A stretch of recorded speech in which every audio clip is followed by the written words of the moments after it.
Posso? Então, Olá a todos, bem-vindos, boa tarde, neste dia de São Vicente, de temporal e de Sporting, pronto. A doutora Lívia tem três colegas de peso nestas conferências.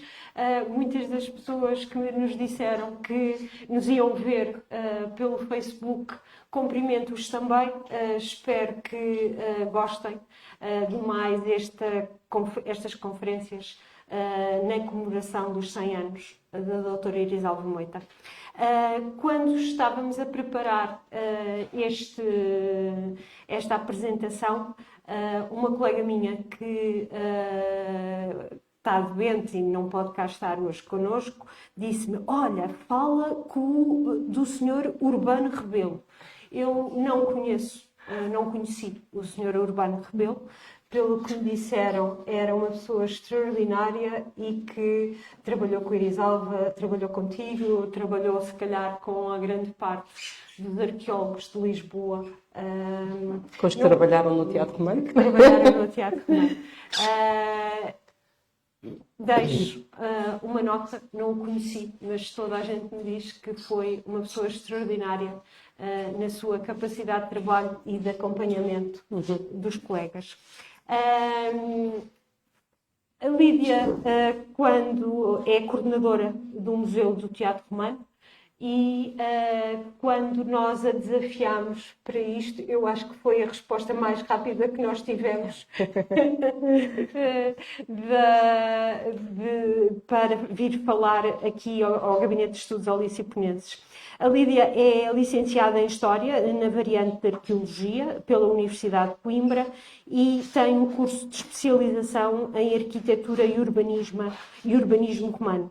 É diretora, coordenadora do Museu do Teatro Romano desde 2010, desta vez não me enganei, e vai-nos falar sobre a doutora Irisalva Moita e o título que para esta comunicação é muito, muito interessante. Um trabalho, um projeto, uma missão e um futuro. Lívia, muitíssimo obrigada por aceitar o desafio de virmos aqui falar de uma mulher extraordinária que eu tenho muita pena de não ter conhecido.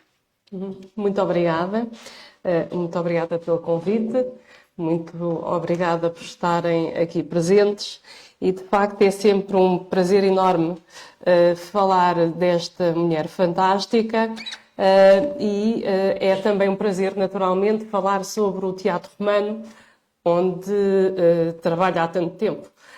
Portanto, são dois motivos importantes, relevantes, para ter aceito de imediato por ter aceitado de imediato este desafio e, portanto, é com enorme prazer que falarei sobre estes dois temas.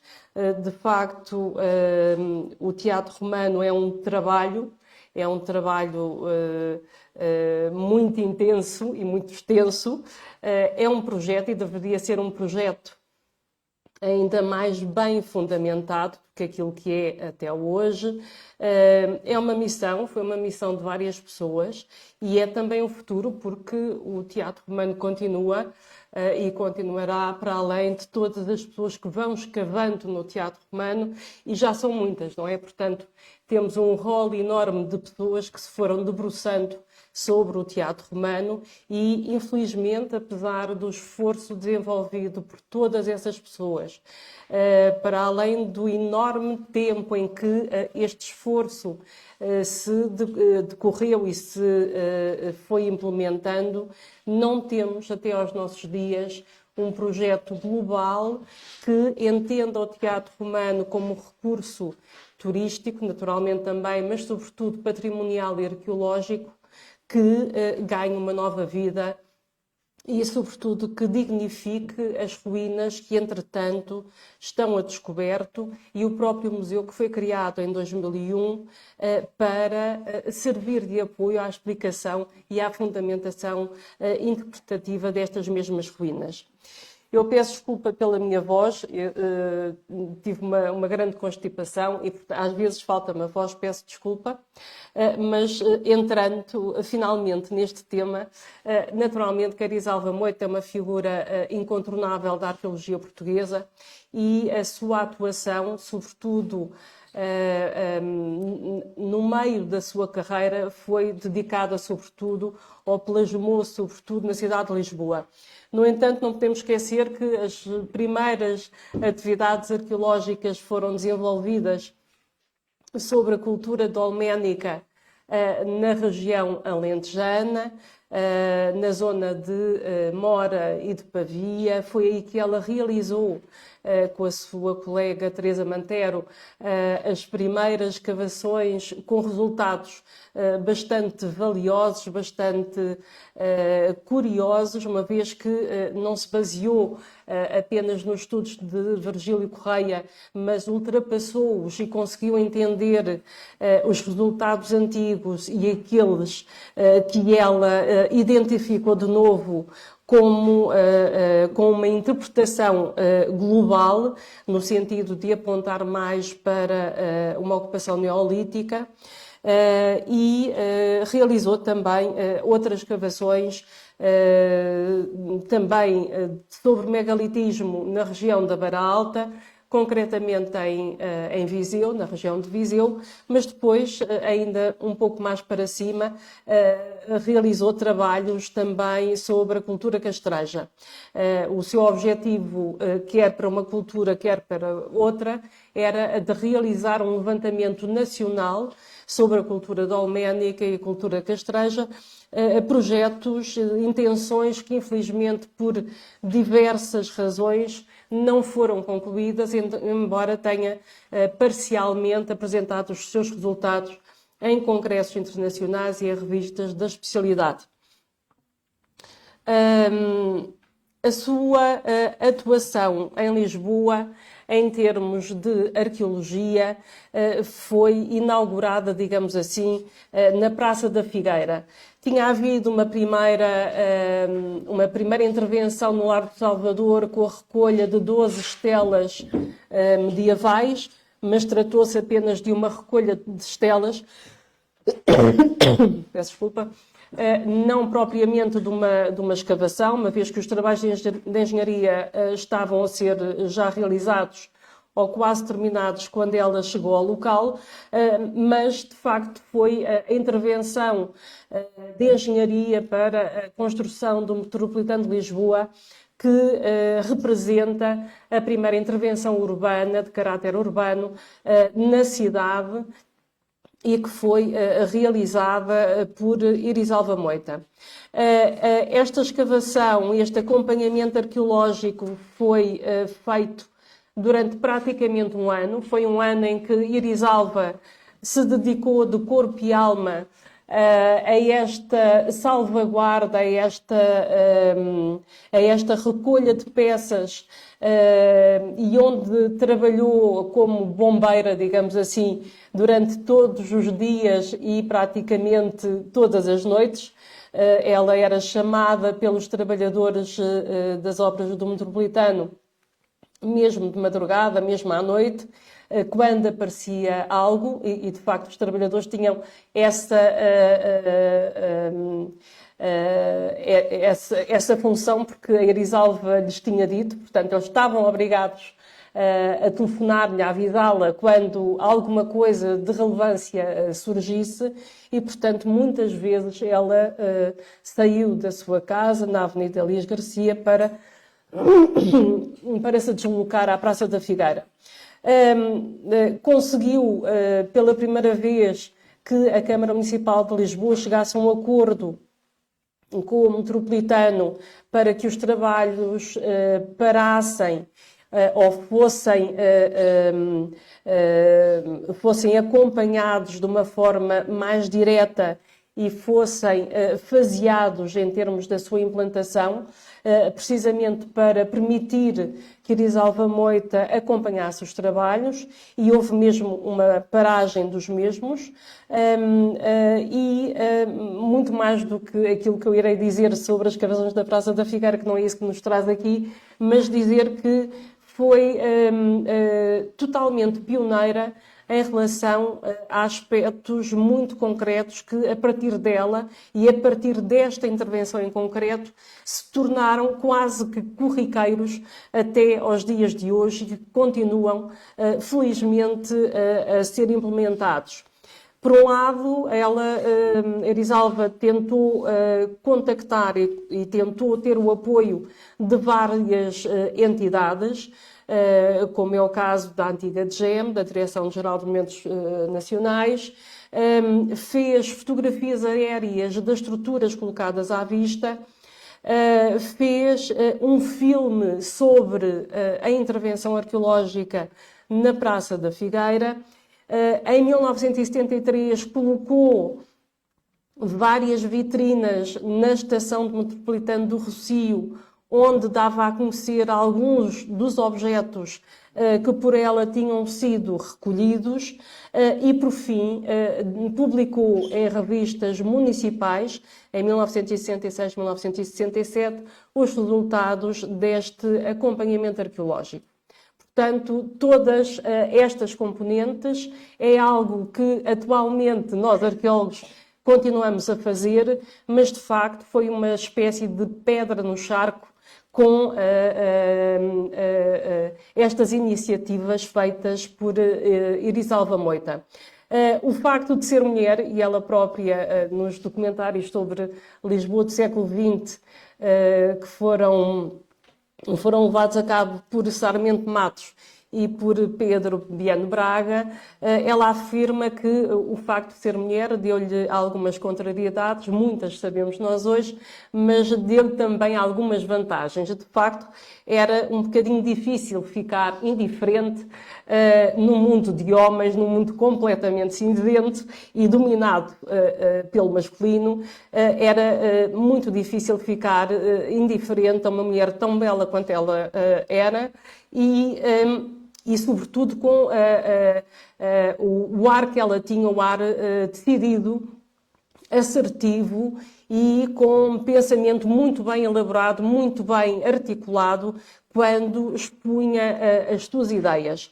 Para além disso, a atitude de Erisalva Moita, enquanto funcionária da Câmara Municipal de Lisboa, sempre primou por ser uma defensora pura das contas bem contadas, das contas bem descritas, de tudo ficar assinalado, tudo ficar descrito, e, portanto, a quantidade enorme de ofícios e de informações internas que ela elabora, às vezes dia a dia, nas próprias escavações, atestam bem o rigor que ela pretendia, que ela executava em todos os seus trabalhos, e também o rigor em apresentar contas, porque ao fim e ao cabo, como ela dizia, o dinheiro não era dela, o dinheiro era de todos nós. Portanto, uma funcionária exemplar em todos os trabalhos que realizava.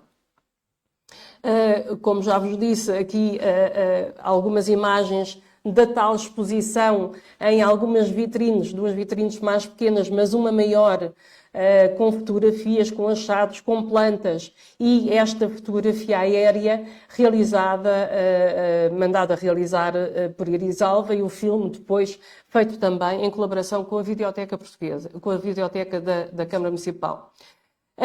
A sua ação plasmou-se em outros campos, e dizer ainda que, em relação à Praça da Figueira, o trabalho dela teve continuidade mais tarde, em 2001, quando a Praça da Figueira foi de novo escavada, intervencionada arqueologicamente por colegas meus da Câmara Municipal de Lisboa, pelo então Serviço de Arqueologia do Museu da Cidade, trabalhos conduzidos e dirigidos por Rodrigo Banha da Silva e por Marina Carvalhinhos, mas esses trabalhos, portanto, aproveitaram e basearam-se naturalmente dos levantamentos, das publicações realizadas por Erisalva Moita. O mesmo aconteceu em relação às galerias romanas. Entre 1968 e 1969, Erisalva Moita fez um levantamento das galerias, fez um projeto de intervenção neste espaço. As galerias, estas são fotografias relativamente atuais, mas também ela se debruçou sobre as galerias romanas e, aliás, foi uma das primeiras vezes que eu estive com ela, foi numa espécie de mesa redonda que ela organizou no Castelo, na Sala da Cisterna, exatamente para falar, para debater com outros arqueólogos e outros investigadores sobre o destino a dar às galerias romanas e sobre a própria interpretação das galerias romanas que ela defendia que tinham sido um edifício termal, portanto, umas termas. Isto diz muito também sobre Erisalva Moita, ou seja, as mesas redondas, os congressos em que muitas vezes nem se discute, apenas se apresentam comunicações com espaços de debate muito curtos, ficam muito aquém desta ideia pioneira da própria Erisalva, que era colocar à discussão de todos e abrir ao público em geral estes temas, não é? Não era uma atitude normal para a época, não viria a ser durante muito e muito tempo, e mesmo hoje não é todos os dias que isto acontece, não é? Portanto, as pessoas arraigam-se da sua interpretação e ficam congeladas nas suas ideias e, portanto, estas áreas de debate não ocorrem com tanta frequência quanto seria de esperar, envolvidos tantos anos, mas de facto ela fê-lo defendendo acerrimamente as suas interpretações e as suas ideias, mas o que é um facto é que ela abriu o discurso, abriu o diálogo e suscitou, não é? Portanto, isso tem muito mérito. Ainda hoje, felizmente, nós usufruímos destas iniciativas e destes programas de Erisalva Moita, mesmo em relação às galerias romanas. É ela que abre as galerias ao público pela primeira vez em 1981. Portanto, nós hoje a abertura das galerias é feita pelo Museu de Lisboa, sobretudo com o serviço educativo e também com algum apoio do Museu de Lisboa Teatro Romano, mas esta abertura das galerias nasce com Erisalva Moita, não é? Ela atira uma pedra no charco de abrir ao público as galerias romanas, o que não é uma coisa fácil. Não é fácil hoje em dia. Nós temos bombas uma semana antes a bombear as águas, temos a equipa de bombeiros, temos uma equipa de eletricistas que montam os focos, a instalação elétrica todas as vezes, temos a polícia, enfim, um sem número de elementos que acompanham sempre esta logística da abertura das galerias e, portanto, pensar nisto em 81 é, de facto, mais uma pedra no charco, é mais algo completamente inovador que vem quebrar a rotina de os monumentos classificados ou não classificados, mas o património da cidade ter de ser de usufruto público e não conhecimento ou abertura apenas para algumas fatias muito restritas e muito elitistas da população. A dizer também que, mesmo em relação às galerias romanas, ela tem uma ideia completamente visionária que era o de conseguir um acesso direto às galerias e ela traçou um projeto em que essa entrada nas galerias se deveria fazer através de um túnel na Rua dos Correieiros. Sabemos hoje em dia que isso não seria possível, mas ela faz parte desse projeto que ela elabora entre 1968 e 1969. As galerias romanas, nessa altura e até relativamente recente, tinham umas enormes filas, portanto este ato iniciático de descer ao submundo continua a ser um atrativo enorme. Eu não sei a partir de quando, já não me recordo a data, peço ali ao David que me auxilie, quando é que as galerias ficaram, o agendamento da visita ficou marcada, não foi para aí. É? Sim, 19. Foi antes da pandemia, porque eu consegui lá ir. Com agendamento, exatamente. E, portanto, só a partir dessa altura, agora não há estas filas. É claro que o agendamento rapidamente se esgota, mas, de facto, deixaram de existir estas filas. E também, mais tarde, as visitas passaram a ser todas elas guiadas, ao contrário do que existia inicialmente, porque a doutora Erisalva e os funcionários com ela a acompanhavam, por um lado não sabiam explicar e, por outro lado, ela não conseguia fazê-lo sozinha, não é? Portanto, também se percebe. E chegamos finalmente ao Teatro Romano de Lisboa, que é um ponto fundamental na carreira de Erisalva. Ela própria o afirma quando diz que lhe foram colocados à disposição todos os meios necessários para que ela desenvolvesse um projeto de arqueologia pensado e perfeitamente lineado. De facto, a experiência da Praça da Figueira não é uma arqueologia urbana, é uma arqueologia feita de salvamento, diríamos nós hoje. Não há propriamente uma escavação pensada, ordenada, mas feita antes ao sabor dos acontecimentos das obras de engenharia. E quando chegamos ao Teatro Romano, de facto, há uma pessoa que é empossada, digamos assim, pelo presidente então, o engenheiro França Borges, que lhe dá o comando das operações, é nomeada diretora responsável pela intervenção arqueológica e ela pensa num projeto precisamente para colocar à vista as ruínas do Teatro Romano de Lisboa. Isto não surge do nada, não é? O porquê de fazer a escavação do Teatro Romano. O Teatro Romano surge pela primeira vez em 1798, na sequência da reconstrução da cidade após o grande terremoto de 1755, mas depois fruto de várias tragédias, como seja a invasão napoleónica e a fuga da família real para o Brasil, os proprietários destes terrenos constroem novos prédios em sobreposição a estas ruínas arqueológicas. E somente em 1964 é que, num dos prédios que tinha sido edificado em cima das ruínas, um edifício que pertencia a uma companhia de seguros e que estava em muito mau estado de conservação, tinha sofrido um incêndio e, portanto, estava já desabitado. Esse edifício iria entrar em obras. Peço desculpa.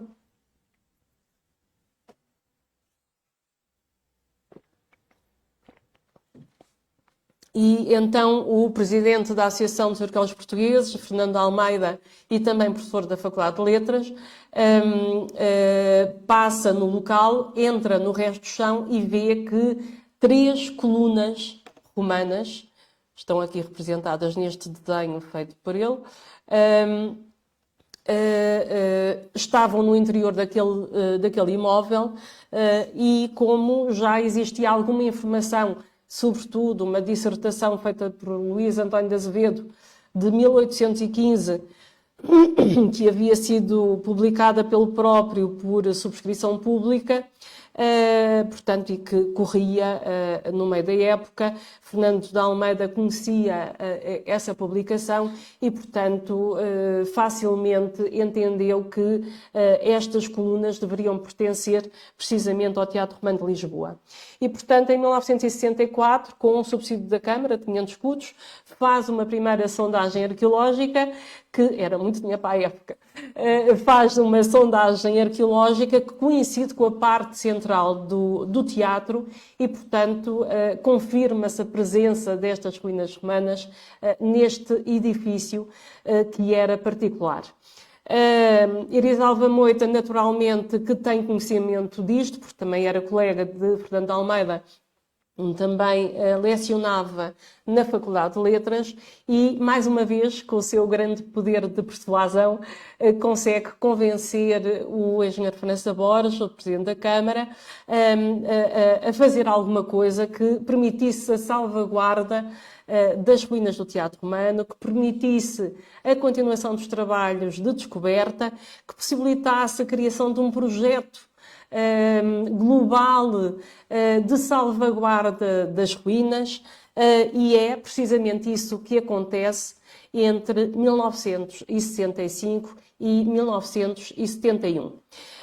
Portanto, no decurso deste tempo, Irisalva Moita elabora um programa que ela própria diz que isto não vai ser uma escavação ou não é uma escavação como as escavações arqueológicas tradicionais, porque aquilo que ela pressupõe e que foi aceito pelo Presidente da Câmara implicava a compra de vários edifícios e a sua demolição. Portanto, ela acompanha durante grande parte do tempo a demolição de edifícios. O edifício que estava em muito mau estado de conservação era este, um edifício de 5 ou 6 andares, para o lado da Pombalino, para o lado da Rua de São Mamede, mais pequeno para o lado da Rua da Saudade, que depois tinha aqui um jardim no meio, tinha esta pequena vivenda na esquina, no gaveto entre a Rua de São Mamede, aqui, e a Rua da Saudade, a norte. Estes dois edifícios vão ser demolidos. Esta pequena casa, aliás, é onde vai morar o guarda do Teatro Romano, quando é criado esse posto por Irisalva Moita, o Sr. Urbano Turco Rebelo, e apenas fica aqui uma noite porque a casa foi assaltada. Portanto, foi de pequena dura este depois do Sr. Urbano. Ele contava esta história a rir e, portanto, teve que mudar os seus pertences deste local para o outro, e depois esta vivenda foi igualmente escavada. Irisalva Moita sempre, como já referi, sempre pretende ser muito descritiva nos espaços que faz, que estabelece e que faz, e dá sempre conta de tudo aquilo que resolve fazer. E, portanto, esta é a incumbência que lhe dá também António Vitorino França Borges, e para isso há um conjunto de logística muito complexa que é necessário também agrupar, reunir, e nisso Irisalva Moita era perita, consegue convencer toda a gente a reunir-se neste projeto. Quem lidou com ela consegue perceber aquilo que eu digo, ou seja, ela entusiasmava-se de tal forma que tudo aquilo que ela dizia era de uma importância fulcral para a continuação do mundo, não é? Portanto, não havia outra forma de conduzir as coisas. Portanto, ou aquilo ou a morte, não é? E, portanto, todos se convenciam de facto, era extremamente urgente, importante, relevante, fazer aquilo que ela dizia, porque ela tinha, não era tentar convencer, ela estava completamente convencida daquilo que dizia. E era, como já referi também, muito assertiva. Portanto, ela conseguiu reunir um arqueólogo, que era ela, 6 trabalhadores, que eram 4 alentejanos, que trabalhavam muito bem, mais um que eu não sei de onde é que vinha, mas penso que vinha do norte, e mais um capataz, que era o Sr. Urbano. Aliás, era um capataz e mais um guarda da Câmara Municipal de Lisboa, que residia nas próprias ruínas, mas que era também um dos trabalhadores, portanto o 6º trabalhador, que trabalhava com a doutora Irisalva Moita. E ela consegue reunir todos estes departamentos, todos estes serviços da Câmara, cada um com uma função específica. Portanto, a logística por ela montada e coordenada por ela funcionava sempre muito bem, não é? Porque ela tentava prever tudo aquilo que poderia correr mal e, naturalmente, numa escavação arqueológica e na demolição de edifícios, muita coisa pode e corre mal. E, portanto, ela tentava pôr-se um passo, 2, 3 passos à frente de tudo aquilo que poderia correr mal. Ela faz variadíssimos relatórios que depois são revistos pela coordenadora-chefe, pela conservadora-chefe. Eu acho que isto ficou desformatado. Sim, é só um excerto, mas, portanto, é o início dos trabalhos. Ver aqui está completo. E também previu que para depois das escavações arqueológicas fosse construído um tapume e fosse colocada uma cobertura para proteger as ruínas. Portanto, essa cobertura e esse tapume existiram. Lembro-me muitíssimo bem, porque trabalhei aqui dentro ainda com esta cobertura, e apenas em 2001, quando foi criado o Museu do Teatro Romano, é que foi substituído pela cobertura e tapume que hoje ainda existe, infelizmente. E também, mais uma vez, visionária nesta audaciosa proposta, ela propôs ao Presidente da Câmara e a vários departamentos que fosse construído um passadiço metálico, uma espécie de ponte aérea, onde a passagem pedonal e viária, portanto o atravessamento com carros, com viaturas, fosse possível na Rua de São Mamede, exatamente para permitir a escavação por debaixo da Rua de São Mamede. No entanto, como as propostas que lhe foram apresentadas e foram desenhadas, só que não temos esses desenhos, as propostas que são apresentadas, para além de serem propostas naturalmente temporárias, ficavam extremamente onerosas e, por outro lado, colidiam com as próprias estruturas arqueológicas.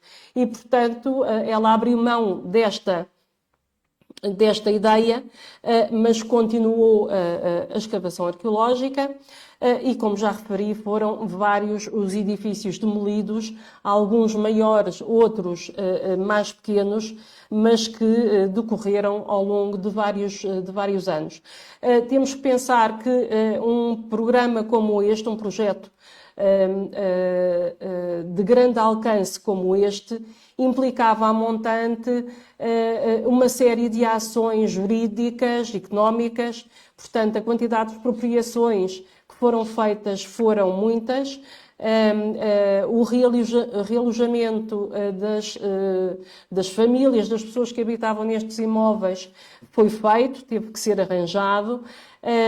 Houve uma grande contestação, sobretudo por parte do Ário dos Santos e de uma certa elite citadina que defendia que as pessoas não tinham que sair do local onde habitavam, ideia que nós podemos, teoricamente, perfilar ainda hoje. No entanto, as pessoas queriam desesperadamente sair destes edifícios porque as condições de habitabilidade eram péssimas. Quando eu comecei a trabalhar aqui com 24 anos, achavam que eu era da assistência social e, portanto, obrigavam-me a ver as casas onde viviam e, de facto, não havia sanitários, a casa de banho era uma pia na cozinha e não havia qualquer condição de salubridade e, portanto, aquilo que me dizia, que me contava o senhor Urbano, era de facto verdade, que as pessoas não queriam, e há depoimentos também sobre isso, as pessoas não queriam viver ali, queriam desesperadamente que lhes fosse arranjada uma casa nova, não é? Naturalmente, pronto. Entretanto, depois veio o 25 de Abril, tudo isto desmoronou, digamos assim, mas a compra de edifícios com o objetivo de serem demolidos perdurou até, sobretudo, 1971.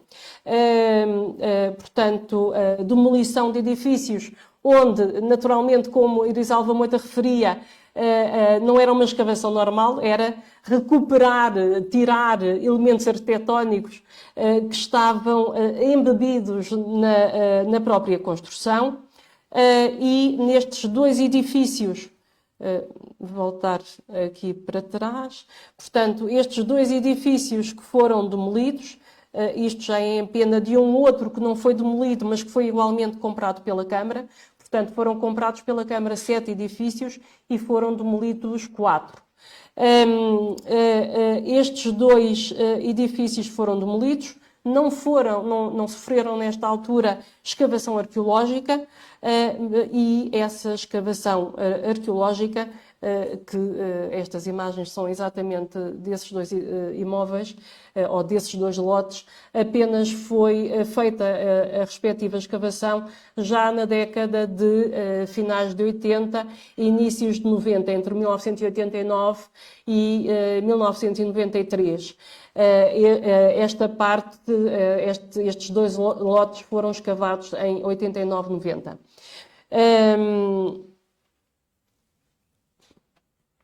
Voltando ainda àquele edifício que eu vos tinha falado,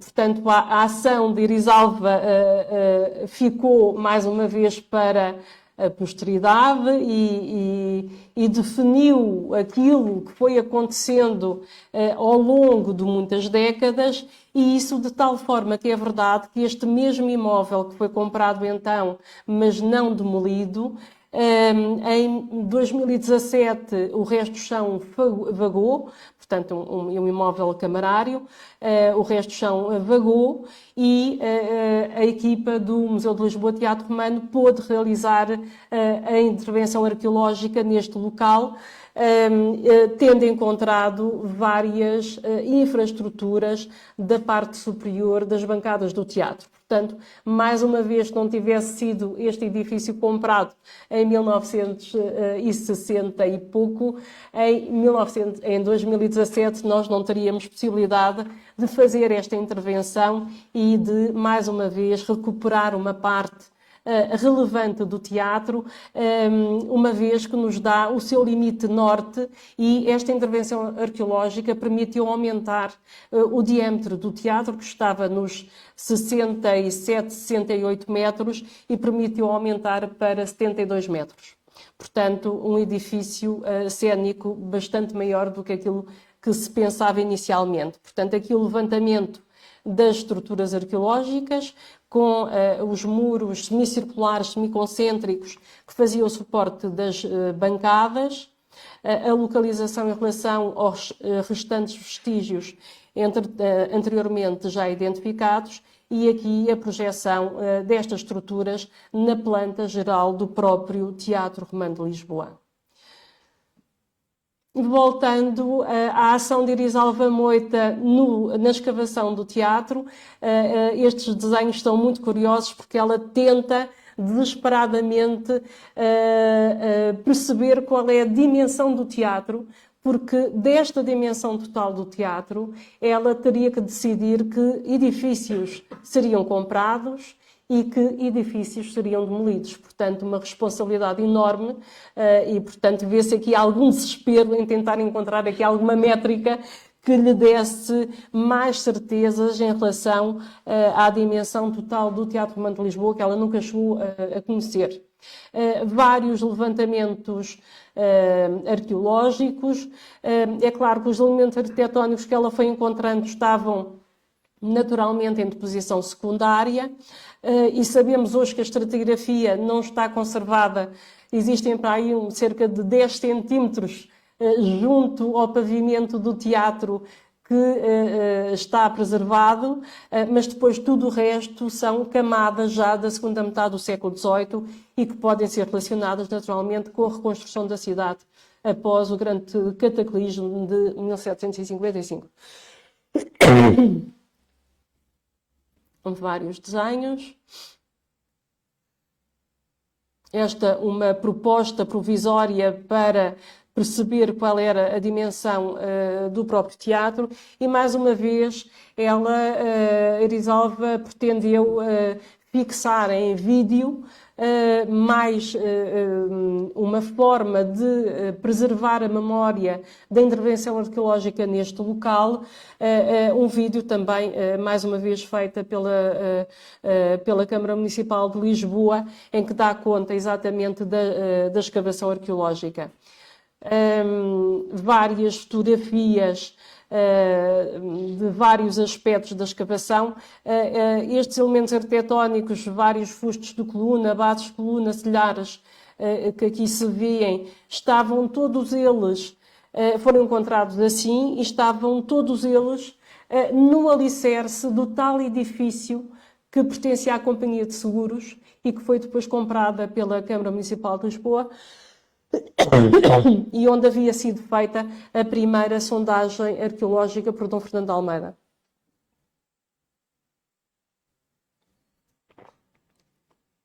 Peço desculpa, à medida que vou falando mais, vou ficando um bocadinho pior.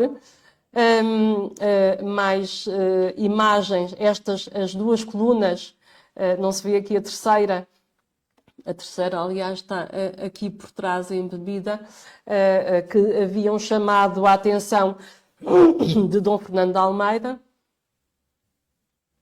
E aqui um aspecto do sítio arqueológico em plena escavação e 2 trabalhadores. Um deles, Urbano Torgo Rebelo.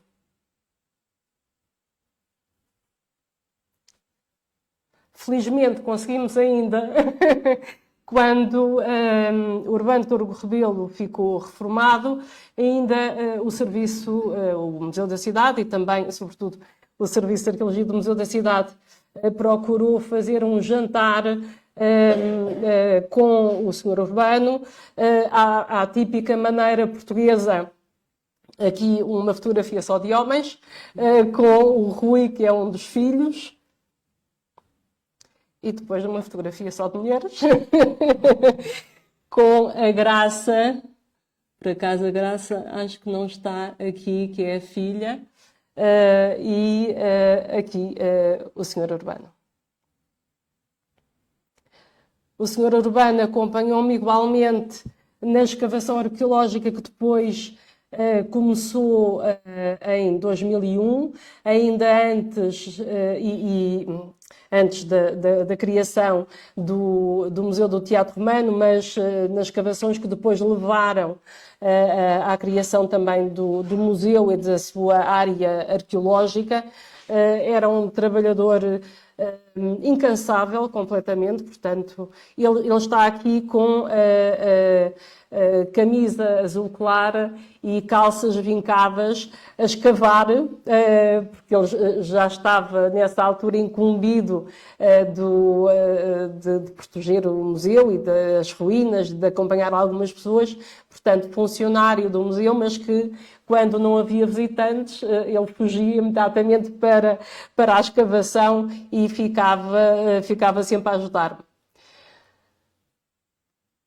E, portanto, com Iris Alva Moita foram adquiridos e foram intervencionados alguns dos espaços que aqui estão marcados.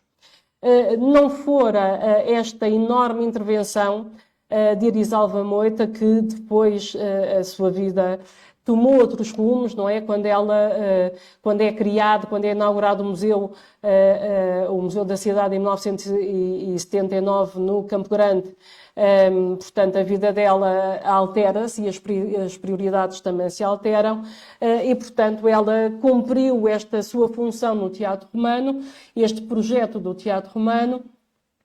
Não há nada escrito por Iris Alva que diga que quer criar um museu.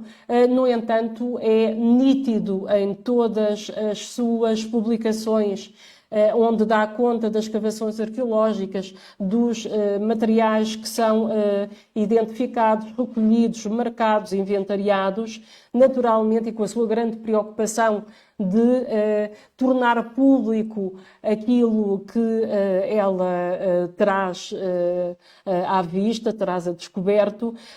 Naturalmente que no seu âmago ela pretenderia criar um museu dedicado a este sítio arqueológico. Não sabemos em que moldes, não sabemos se um sítio interpretativo das ruínas arqueológicas, se um percurso visitável dentro do próprio monumento, mas de facto a escavação foi truncada a partir de 1974 e, portanto, não sabemos qual era o desejo de Erisalva Moita em relação a este espaço, ainda que com a criação do museu em 2001, naturalmente que ela tenha ido ao museu, portanto, o museu ocupou um dos edifícios comprados na década de 70 e ocupou um outro edifício a sul, com fachada para a Rua de Augusto Rosa, onde foi implementada a exposição de longa duração do museu. Portanto, aqui ainda em obras, com um projeto museográfico de Ana Cristina Leite, e que depois foi alterado radicalmente entre 2013 e 2015, mas aqui, quando foi a inauguração do museu, Erisalva Moita estava naturalmente presente e acompanhou e foi várias vezes às escavações arqueológicas realizadas por mim no interior do museu. Um aspecto dos materiais recolhidos por Erisalva. Este espaço era uma área de jardim no número 3 da Rua de Salmamed, onde hoje é o Museu de Lisboa Teatro Romano. Era o local onde estavam guardados os elementos arquitetónicos e não fora isso, nós não poderíamos ter escavado este espaço e hoje é o aspecto que tem e onde foi possível identificar uma estrutura de enorme relevância para perceber a organização do Teatro Romano e a sua articulação em termos de engenharia com a colina tão íngreme em que foi edificado. Portanto, esta grande estrutura é a estrutura do Poste Caenham, o grande muro de suporte do próprio teatro e onde apoiava a fachada cênica. Hoje em dia não está assim, felizmente. Está assim, o que também é uma pena porque poderia estar com um aspecto muitíssimo melhor, esta zona aqui das ruínas. Não há ligação entre museu e sítio arqueológico porque há uma rua no meio. Não se consegue alterar esta grande questão, nem possivelmente haverá grande interesse nisso porque esta rua já foi escavada por mim em 2014 e de facto as estruturas estão quase totalmente destruídas e aquilo que resta, embora seja um enchimento romano, não tem grande leitura para o público, embora tenha sido de enorme relevância em termos científicos. As estruturas no interior do sítio arqueológico, aqui na década de 90, atualmente já bastante mais cavado e atualmente é o aspecto que tem, mais algumas anotações da Erisalva Moita, por exemplo, em relação a este friso jónico decorado de uma cornija que ela recolheu e que hoje em dia está em exposição no próprio museu, no interior do próprio museu.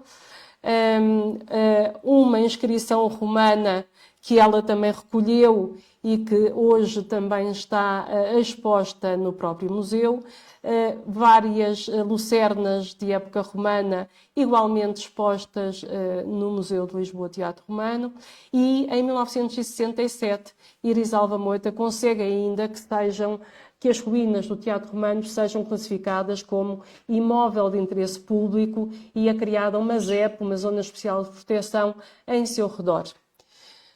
Portanto, sem este enorme conjunto de ações, o que nós hoje fazemos não seria possível. Hoje em dia,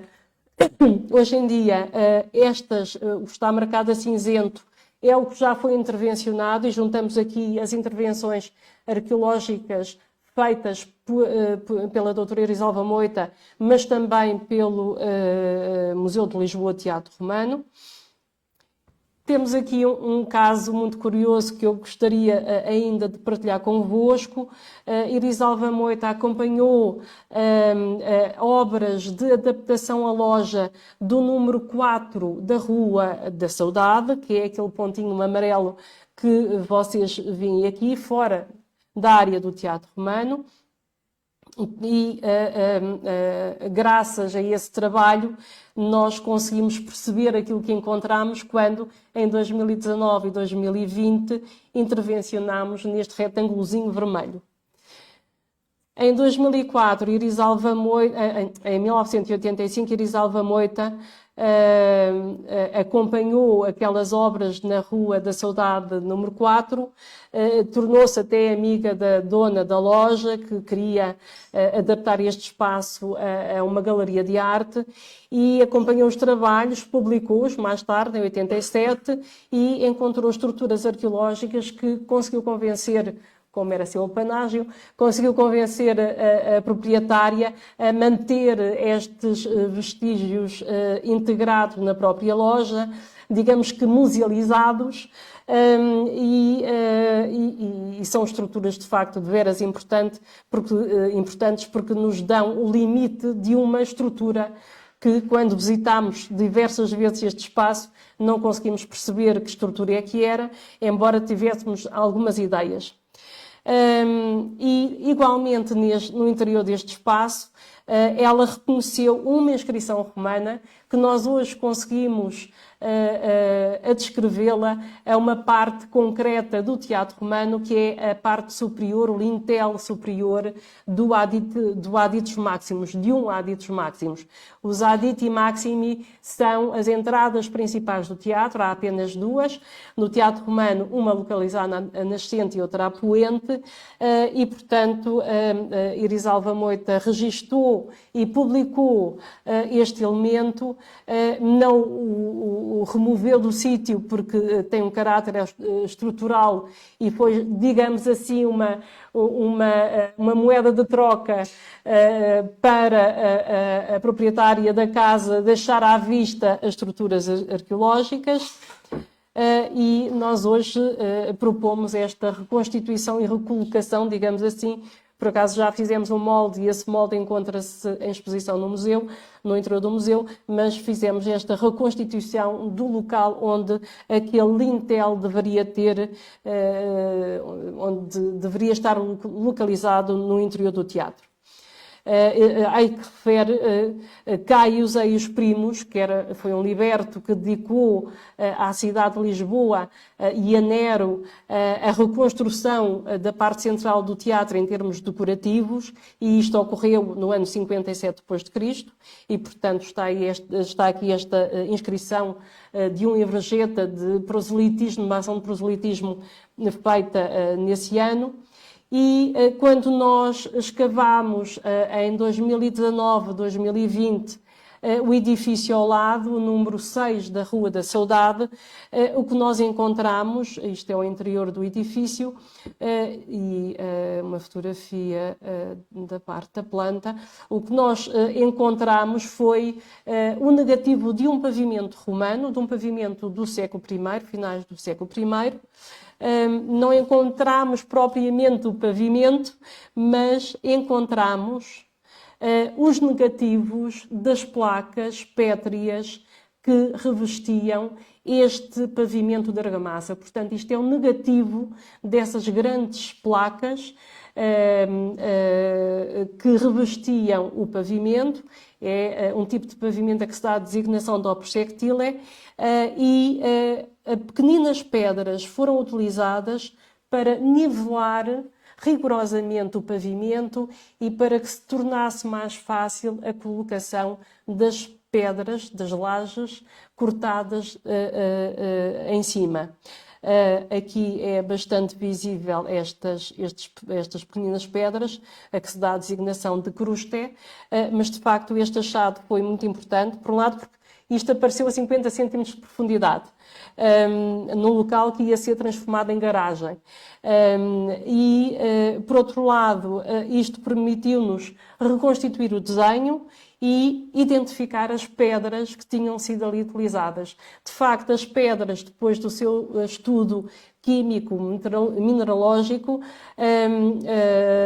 e macroscópico, naturalmente, foram identificadas e são pedras, todas elas romanas, que provêm dos 4 cantos do Império. Portanto, uma encomenda altamente especializada, extremamente onerosa, que foi para o pavimento de um edifício, e o edifício em questão, com as dimensões que nos foram dadas pela estrutura encontrada por Irisalva Moita e publicada por ela, permite-nos hoje concluir que se trata de um templo, de um edifício de culto situado imediatamente junto ao Teatro Romano. Mais uma vez, não fora este acompanhamento diligente de Irisalva Moita e nós não saberíamos aquilo que estávamos a encontrar. Uma proposta de reconstituição deste templo e uma proposta também de reconstituição deste pavimento romano. E hoje é possível ter uma ideia de como seriam quer o Teatro Romano, quer este templo. É um conjunto enormíssimo de peças de puzzle que se vão juntando exatamente devido a esta longa diacronia de recolha de informações. E a última parcela, que certamente alguns já terão visto anunciado nas redes sociais e também na imprensa, foi uma pequena escavação que nós fizemos no ano passado, em dezembro de 2024, 10 dias de escavação no interior de um dos edifícios que foi também comprado por interferência da doutora Irisalva Moita, o número 6 da Rua de São Mamede. Este edifício, que foi adquirido e que não foi na altura demolido, portanto o número 6 da Rua de São Mamede é este, mas este edifício está completamente interligado com o outro que tem fachada para a Rua da Saudade, uma vez que o Tardós de um e de outro são exatamente o mesmo. Foi aqui, no resto do chão da Rua de São Mamede, número 6, onde Irisalva Moita criou o serviço de azulejaria do Museu da Cidade, mais outro importante serviço que se mantém até hoje, e onde também foram colocadas as reservas de arqueologia do próprio Teatro Romano. Portanto, no resto do chão esquerdo estava o serviço de azulejaria e no direito as reservas do museu. E o que nós fizemos foi, naturalmente, quando o Serviço de Arqueologia de Azulejaria se mudou para um armazém com todo o espólio, foi estas reservas mudarem para o outro local e nós finalmente conseguimos cavar neste imóvel e foi uma enorme surpresa porque este edifício foi demolido em 1957 e era um antigo edifício pombalino, e foi reconstruído, foi feito um novo edifício em 1958, numa altura em que já existia betão armado. Portanto, as nossas expectativas em relação a encontrar algo que ainda ali ficasse esquecido eram extremamente reduzidas, não é? Porque pensámos, eu aliás estou extremamente cética e pensei, não vamos encontrar nada, tiramos já daqui a ideia e a coisa acaba-se, e a 30 centímetros de profundidade apareceram estruturas arqueológicas que são perfeitamente a continuação do sítio arqueológico, com a diferença que estão em muito melhor condição de conservação do que aquelas que estão à vista e abertas ao público. O que nós temos aqui é a continuação da estrutura do proscénio, portanto, o sítio arqueológico está para lá deste muro de separação. A estrutura do proscénio, o muro que separa a zona dos atores a zona dos atores, portanto, do palco para este lado e a zona dos espectadores para o outro, está aqui, ainda com as pedras de assentamento desse mesmo muro. Temos o pavimento em alpes-signino de toda a área subjacente ao palco, que é designada por hipós-caiênio, portanto, um pavimento sem uma beliscadura, que tem condições, tem características hidráulicas porque é impermeável à água. Encontramos igualmente uma das concavidades de colocação dos mastros do pano de cena. Um dos pilares que nós imaginamos que em 1958, quando este edifício foi construído, tentaram à viva força, à marretada, tirar este pilar, que era um dos pilares. Não conseguiram tirar, porque ele de facto é muito, muito fundo, e isto permitiu-nos também perceber o tipo de alicerce que estes pilares têm. Não conseguiram tirar e, portanto, manteve-se aqui. E, portanto, a área que foi encontrada agora corresponde a esta parte do proscénio. E temos, ainda que seja um pouco conjectural, dizer também que todos estes desenhos são da autoria do meu colega do Museu de Lisboa, Carlos Cabral Loureiro. Podemos hoje apresentar estes alçados e estas plantas de como seria originalmente o Teatro Romano de Lisboa, com algumas interrogações, naturalmente. Este tratamento arquitetónico pode trazer algumas dúvidas, mas são propostas e, portanto, não passam disso, embora com um fundo muito, muito bem pensado e de caráter científico, naturalmente. Aqui a entrada para o interior do Teatro Romano, quem vinha de fora, este seria o aspecto a passar por uma das entradas monumentais, pelo Aditos Máximos nascente, e esta uma perspectiva contrária do interior do teatro para o túnel, a entrada monumental que acabavam de passar. Numa perspectiva um pouco mais alargada, o Teatro Romano está construído não de forma isolada, teria edifícios romanos em seu redor. Aqui as termas dos Cássios, também o edifício edificado nos alvores do século I depois de Cristo, ao finais do século I antes, e propomos também a existência de uma das praças públicas, possivelmente a mais monumental, na parte superior do teatro, algo que nunca teremos confirmação, porque esta zona foi rebaixada cerca de 6 a 7 metros quando da reconstrução pombalina, depois do terremoto de 1755. O teatro, com os seus terraços, patamares a sul, algo que a doutora Iriselva Moita não conseguiria nunca descobrir, porque nunca escavou para sul do Teatro Romano. O pequeno templo que nós encontramos e que ela encontrou uma parede em 85. Para terminar, o Teatro Romano continua ao fim de todo este tempo. Estamos a falar desde 1798, quando foi identificado pela primeira vez. Estamos a falar de um projeto de grande envergadura da década de 70. Estamos a falar do projeto do museu em 2001 e a sua remodelação em 2015, nova reabertura nessa altura. E continuamos aqui com um sítio arqueológico que deveria ter condições dignas e que não tem. Um sítio arqueológico que tem esta cobertura, certamente hoje está a entrar água no seu interior. Continuamos com um tapume colocado em 2001, que não é o mesmo da Iriselva Moita, porque as madeiras apodreceram, mas poderia ser, não é? E estamos a falar de um projeto de museografia, um projeto territorial, um projeto de intervenção no espaço urbano e no espaço público. Estamos a falar de um território que conduz ao castelo, que tem milhares de visitantes todos os anos. E é a galinha dos ovos de ouro da própria Lisboa Cultura EGEAC e da própria Câmara também.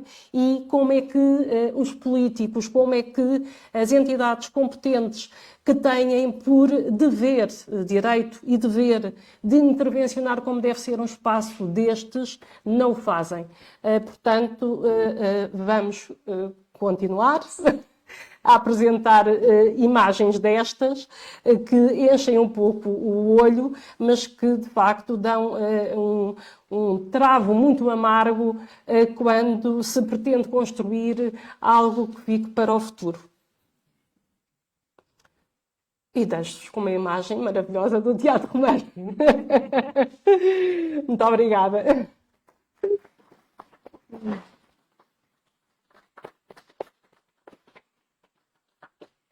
Obrigada, Lídia. Não sei se temos alguma questão na sala. Caro colega. Espera aí.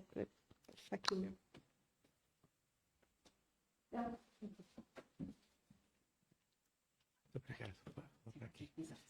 Bom, eu fui atraído pelo título desta comunicação e não saio daqui defraudado. Quero dar os meus parabéns à belíssima comunicação que acabámos todos de ouvir e felicitar a arqueóloga que desde há mais de um quarto de século está a trabalhar neste sítio magnífico. Eu não disse nada que não seja verdade. E é um louvor. Porque, de facto, não, eu acho que é mais. Já vai em 37, 38, portanto... Os arqueólogos têm que ser muito resilientes e muito, como a doutora Iris Alfa, como foi dito, e com uma vontade indestrutível.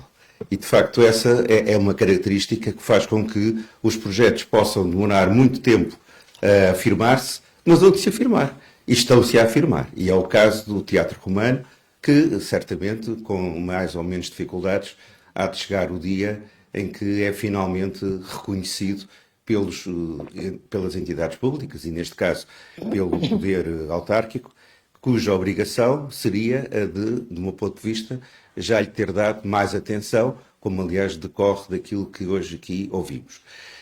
Eu, sobre a doutora Iris Alva Moita, não tenho neste momento nenhuma pergunta, porque muito foi dito e muito haverá ainda a dizer. É uma pessoa, de facto, extraordinária. Eu conhecia pessoalmente, numa altura de algum conflito, mas que depois se ultrapassou.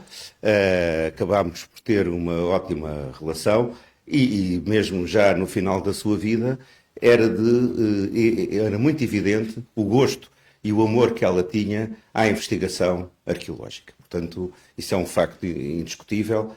A Lídia conheceu-a certamente muito melhor do que eu, mas era evidente para qualquer pessoa que a tivesse conhecido a força, o ânimo que a orientava e que fez com que muitos destes resultados tivessem surgido, se tivessem afirmado. E a minha pergunta era esta: e se poderiam ter-se afirmado mais em relação àquele interregno que a partir de determinada altura se verificou nos trabalhos. Portanto, uma das perguntas era essa. Houve, de facto, esse interregno que nós aqui presenciámos, com a intervenção de Fernando de Almeida, que não teve também continuidade depois naquela altura.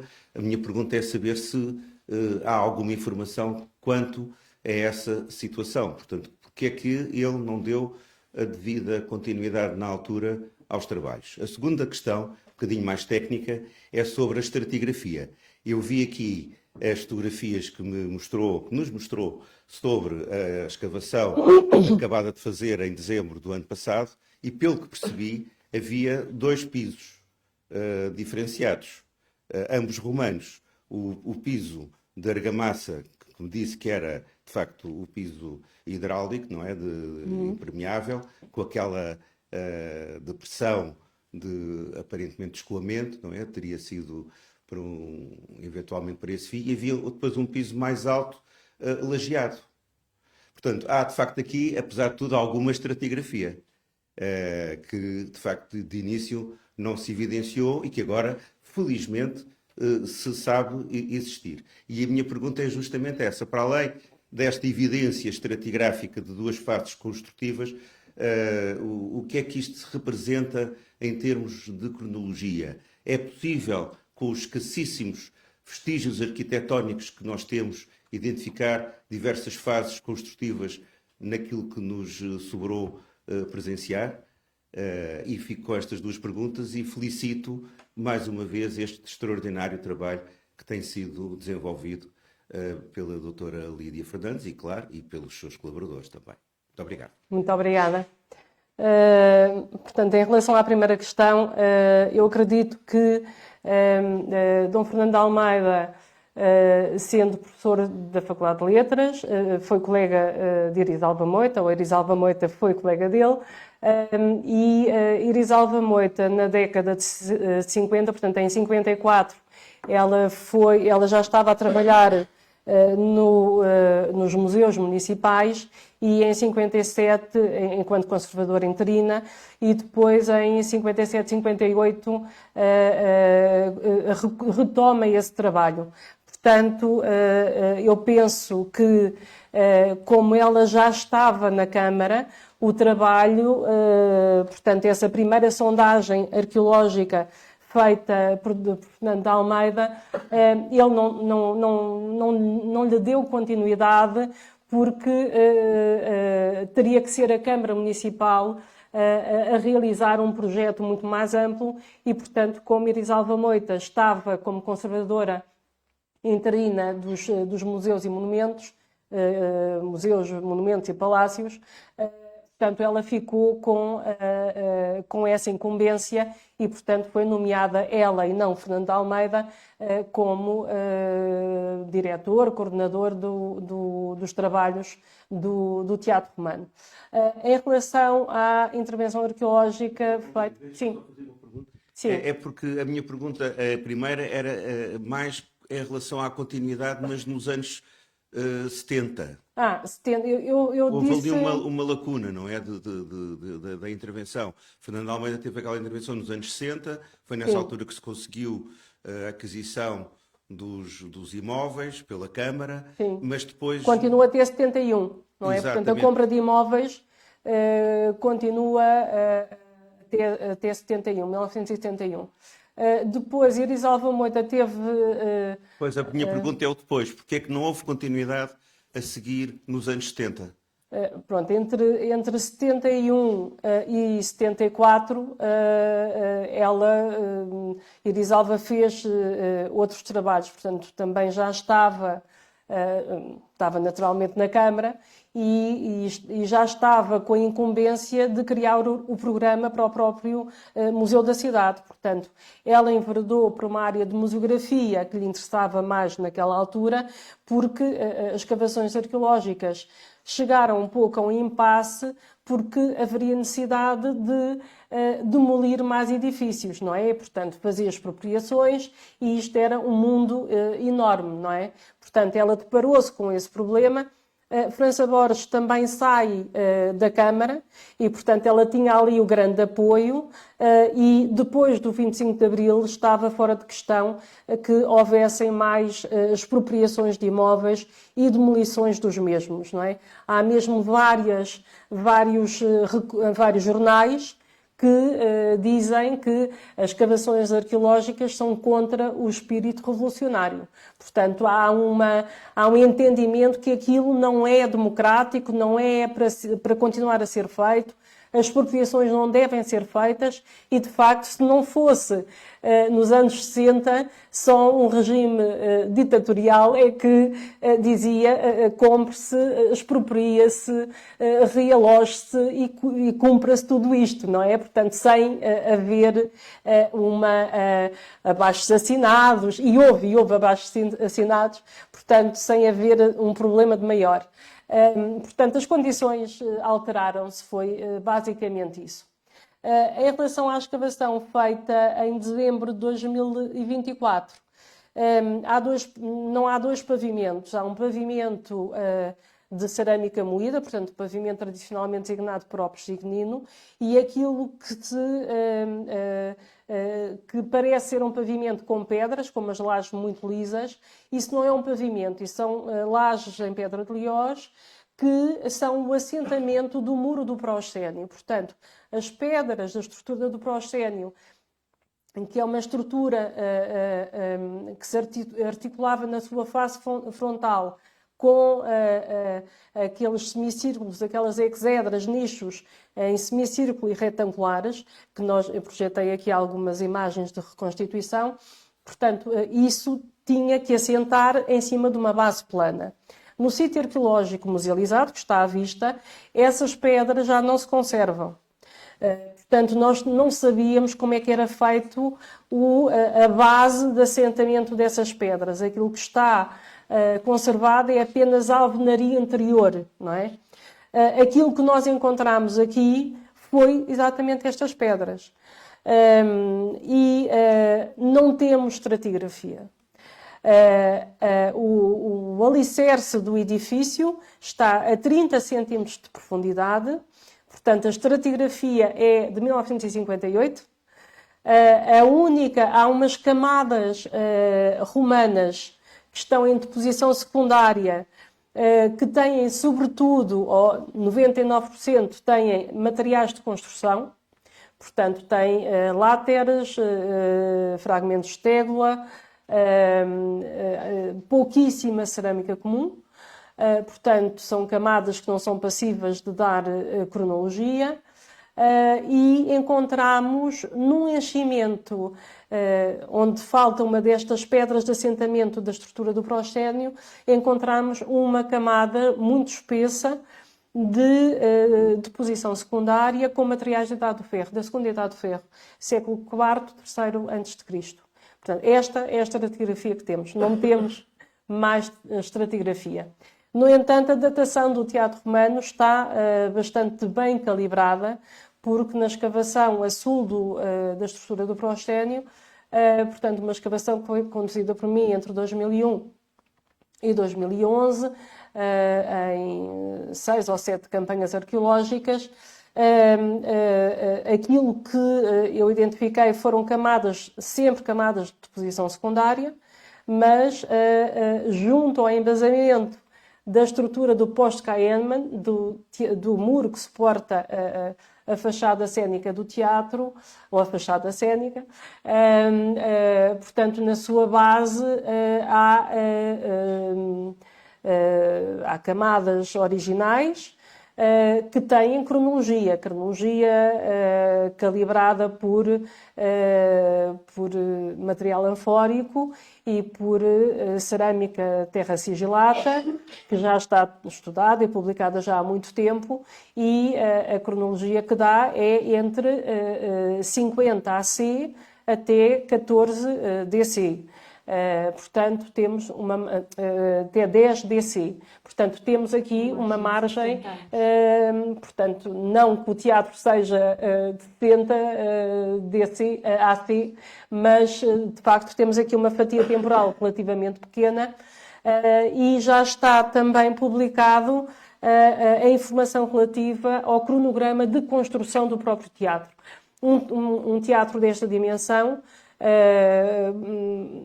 levou algum tempo a construir, embora não tanto tempo quanto se possa à partida pensar. Tem igualmente um trabalho publicado só sobre o cronograma da escavação da construção, que deverá rondar entre os 12 e os 20 anos, portanto não é um tempo muito alargado, portanto temos que contar também com essa margem. Mas os elementos arquitetónicos também nos dão cronologias em relação à edificação do teatro, e uma construção desta envergadura só poderá ter ocorrido em Felícitas e Oliolicipo quando esta cidade adquire o seu estatuto citadino administrativo, e há aqui um investimento brutal da parte do próprio príncipe, portanto da parte de Augusto, ou do seu círculo mais direto, tal como acontece com o anfiteatro e o teatro da própria capital da província, de Augusta Emérita, em Espanha. Nós temos uma pergunta online do Roberto Salvador, que pergunta a Irisalva Moita no contexto arqueológico internacional, os seus contactos, colaboração com os arqueólogos da zona mediterrânea, se há documentação sobre estas atividades e se as estruturas do Teatro Romano também se estendem ao prédio número 12 da Rua da Saudade. É as duas perguntas que ele faz. Bem, em relação à internacionalização dos trabalhos da doutora Irisalva Moita, ela desde o início, desde aquelas escavações no Alentejo em 1952, 53, que procurou sempre publicar tudo aquilo que fazia. Portanto, todos os trabalhos dela, mesmo os incompletos, sobre mesmo o levantamento da cultura dolménica nacional, que ficou interrompido, o da cultura castreja nacional, que ficou interrompido por razões bastante adversas à sua vontade. Tudo isso foi sempre apresentado, quer em congressos internacionais, quer em revistas internacionais. Por outro lado, ela participou em várias reuniões científicas, trocava correspondência com diversos arqueólogos e diretores de museus de todo o mundo, não apenas da Bacia do Mediterrâneo, e ela integrou a APOM, ela é uma das criadoras da APOM, e numa das viagens mais relevantes da APOM, que foi reproduzir, digamos assim, o grande circuito do século, La Grande Tour do século XIX, o grupo excursionista foi a múltiplos teatros romanos e gregos, e há um relatório feito por ela e por outros intervenientes em que dá conta de tudo aquilo que viram, de tudo o que encontraram, dos levantamentos fotográficos realizados e dos contactos que então estabeleceram com os responsáveis dos museus e dos sítios arqueológicos que foram visitados. Aliás, nós, no ano passado, no dia 21 de maio, fizemos no Museu de Lisboa Teatro Romano exatamente uma pequena mostra desse Grand Tour, portanto, das fotografias dos teatros gregos e latinos que Irisalva fotografou, e essas fotografias estão nos arquivos, no Centro de Documentação do Museu de Lisboa, e, portanto, demos a conhecer também essa faceta dela, portanto, um conjunto de fotografias muito interessante, que, aliás, muitas delas não estavam identificadas e tivemos que fazer um trabalho de levantamento e de pesquisa para identificar esses mesmos edifícios, e foi um dos visitantes que nos ajudou, italiano, que nos ajudou a identificar alguns desses teatros, e também publicámos um desdobrável sobre o teatro romano e o papel primordial e importantíssimo da Irisalva Moita na colocação à vista e na valorização do teatro romano. A outra questão era... Da Rua da Saudade 12. Número 12, sim, está por cima do Teatro Romano de Lisboa, ainda que na década de finais de 80, inícios de 90, até 1993, a Rua da Saudade tinha sido escavada e, portanto, há uma parte que não está, que está escavada, não é possível passar. O acesso pedonal faz por um pequeno passadiço metálico, e a escavação na parte norte dessa área intervencionada permite dizer que as estruturas romanas nesse local, portanto, quanto mais sobe, mais as estruturas estão destruídas, e há uma grande potência estratigráfica nesse local, que é sobretudo de época contemporânea, do século XVI, XVII e XVIII, sobretudo da parte de estruturas arqueológicas anteriores ao terremoto, mas também há estruturas e camadas ocupacionais do século XIV e XV, e as estruturas romanas estão bastante mais abaixo. Isto está na mesa tem os seus privilégios, não é? Por isso, as duas últimas perguntas são minhas. Ia-te perguntar uma coisa. Que teatros romanos temos que possam, da mesma época, da mesma dimensão? O que é que nós temos ainda na bacia do Mediterrâneo que possa pensei que servir? ias perguntar em Portugal. Não. Em Portugal há apenas mais um teatro romano, que é o Teatro de Brácara Augusta, que não está totalmente escavado. Dimensão idêntica ao É mais Lisboa? pequeno e é do século II, portanto não é... mais sim, tarde. sim. Então, Então, mais recente, não é verdade? Na bacia do Mediterrâneo, o que é que nós temos desta data e com esta dimensão? portanto, o Teatro Romano de Lisboa tem uma dimensão média, não é dos maiores, mas não é definitivamente dos mais pequenos. Como já vos disse, não é possível saber ou ter completa segurança. Entre os 70 e os 60 metros. Não, entre os 70 e os 72 metros. Portanto, é um edifício médio para grande. O Teatro Romano de Mérida é superior, o Teatro Romano de Córdoba é substancialmente maior, o de Sagunto também é maior, Península Ibérica, mas está mais ou menos a par dos restantes teatros romanos, é muito maior do que o Teatro de Regina, do que o Teatro Romano de Cádiz, também penso que seja maior, da Sinipo, etc. A segunda pergunta era se tu achas que era possível hoje comprar a Câmara de Lisboa, comprar 7 edifícios para os demolir, para fazer uma escavação arqueológica? Totalmente não, quer dizer, se hoje em dia a Câmara Municipal de Lisboa tem edifícios que já estão na sua posse e estão completamente em ruína, a cair e quase em perigo público, não é? Portanto, é impensável comprar mais edifícios e é bom que o não faça para não se chegar ao estado em que estão os edifícios camarários hoje em dia. Aquilo que ela estava a falar, que a Lídia estava a falar, eu quando entrei para a Câmara Municipal de Lisboa, em 1990, já lá vão uns anitos, estas vistorias a estas casas que a Lídia estava a falar eram qualquer coisa de muito mau. As pessoas queriam sair dos bairros históricos, queriam ir para casas que tivessem casas de banho, que não tivessem pias de despejo em vez de uma casa de banho, que os filhos não fossem roídos pelos ratos nas camas. E isto era uma altura da reabilitação urbana muito complicada.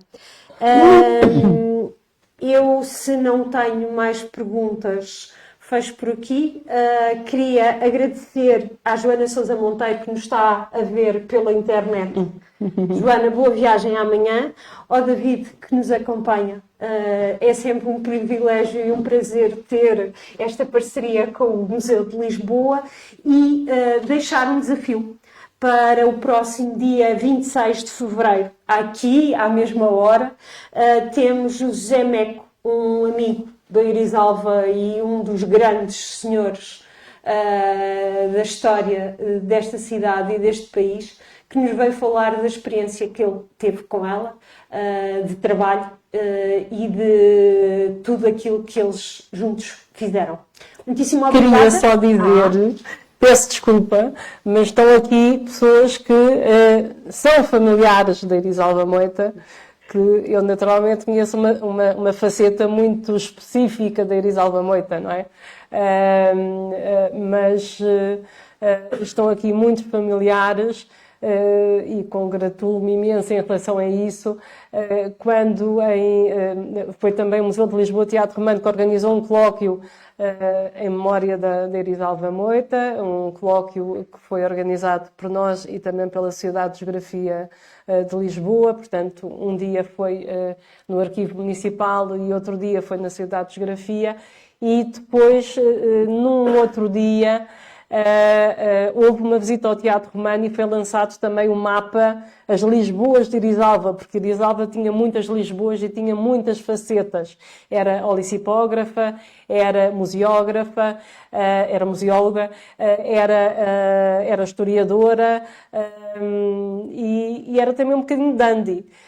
E aliás a capa desse folheto é de uma Irisalva Moita muitíssimo bem vestida, como ela estava sempre. Ela é a minha inveja, porque eu não consigo andar com aqueles saltos nos sítios onde ela... Ela mesmo nas escavações andava de saltos, e com umas saias e com um chapéu de palha que era tradicional, e portanto nessa visita que nós fizemos das Lisboas de Irisalva, a família, muitos elementos da família, a família é muito grande, também foram ao Teatro Romano, e foi uma altura muito agradável e correu lindamente esse fecho do colóquio dedicado a Irisalva Moita.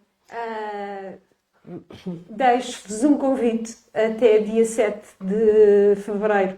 Está na Biblioteca Galveias, Palácio Galveias, primeiro sítio onde a Irisalva trabalhou na Câmara de Lisboa, uma pequena mostra sobre o trabalho dela. Estas facetas todas que a Lídia estava a falar.